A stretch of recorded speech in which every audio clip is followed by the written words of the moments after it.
Warning, the following speech is filled with sharp turns and drops. The following individuals pay special attention. Those who are pregnant or may become pregnant, those with heart conditions, those who are subject to motion sickness, those with other health issues that make them more vulnerable to injuries, those who are graduating and or know someone who is graduating in the Lake Dallas High School class of 2010. I am in no way responsible for the effects of this emotional roller coaster proceeding, which can include but is not limited to tears or laughter.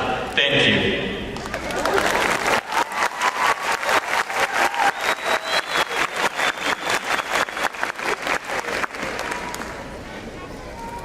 I remember how annoyed I was when I found out I had moved from number 2 to number 1 last year. I know that most graduation speeches would begin with an inspirational phrase, reiterating how the end can be both thrilling and bittersweet, how another story is about to start while this chapter of our lives is ending, or maybe even give you my name. Bear with me, all in due time. My name is Matt Hill. But I remember being number 1, and I remember being so ticked off about it. It meant that I wasn't allowed to fall to the crippling disease that is called senioritis. I would have to work hard all year. Then I remember how even more distressed I was to find out that I was still number 1 at the start of this semester. And John was mere thousandths of a GPA point away and behind me. I had been number 1 long enough to think that, I had a legitimate chance of succeeding. And yet I knew I could still fail. And I would be letting down the people who wanted me to be number 1. March 5th. This was the day that I found out I had moved back from valedictorian to salutatorian. I was expecting it, but it wasn't the end of my triumphs. March 20th. The day I realized I had been accepted into New York University. And yet, April 1st, the day I found out I could not attend NYU. I know there must be this resounding feeling in the room of, what do I care? Why does anything I say pertain to this graduation? I don't know your life. Well, I just wanted to share with you the little things I've learned during my K-12 education. And no, I'm not going to explain why log 2 of 8 equals 3, or that geranium is not a plant but an element as well. I return to my first anecdote. I couldn't go to NYU.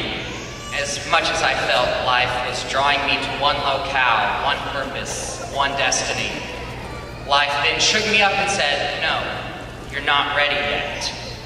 Fate, if you don't mind me using that mumbo-jumbo term, pulled me away from where I thought I was supposed to be. We've all had goals and dreams not fully transpire the way we thought they would, or maybe not even at all. But we can't give up. If we want something, we have to work for it.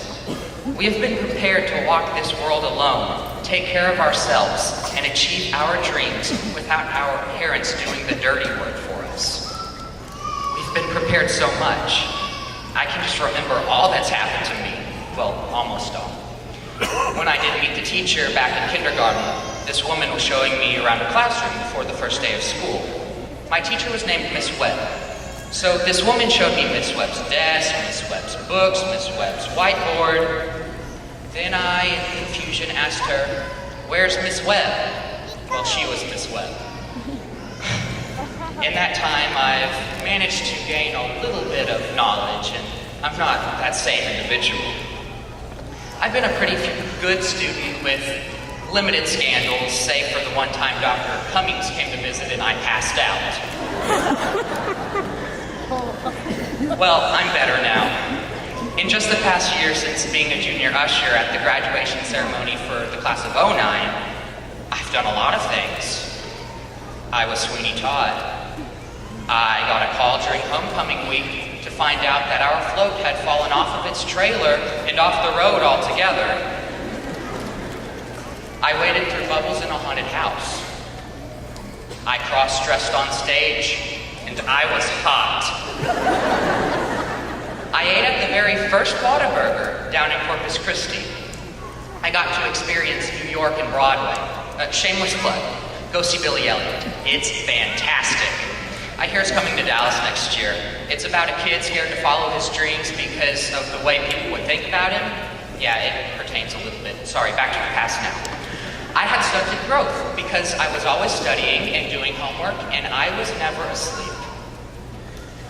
I made the biggest mistake ever on the announcements while reading about the best prom prize. Here's a clue. It involved mammary glands. I feared whether or not I was going to pass all my classes and graduate, despite my high class rank. I read a script. I had an idea. And 2 months later, 4 girls sacrificed their time to become that idea in my first play experience, directing. In all of these things, I was with people that I love. Over the past 4 years in high school, I really grew up. We all did. I can remember the person I was when I started band camp preceding freshman year. So much has changed.